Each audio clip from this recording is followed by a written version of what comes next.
Selama pelaksanaan Asian Games 2018 di Kota Palembang, 8 rute bus Transmusi tetap berjalan seperti biasa dengan 130 armada bus yang dioperasionalkan setiap harinya.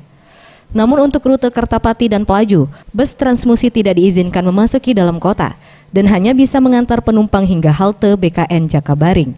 Selanjutnya para penumpang akan dijemput bus Transmusi yang melalui kota, seperti tujuan Alang-Alang Lebar maupun Perumnas. Hal ini dilakukan untuk mengurangi kepadatan kendaraan di dalam kota.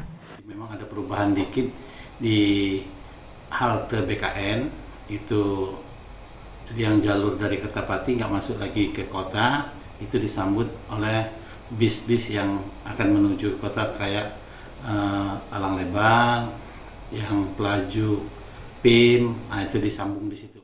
Untuk mendukung pelaksanaan Asian Games, pengelola Transmusi telah menyiapkan SDM yang bisa berbahasa Inggris dan akan ditempatkan di setiap bus. Hal ini untuk memudahkan para tamu asing yang menggunakan Transmusi. Tim Liputan, Sriwijaya TV.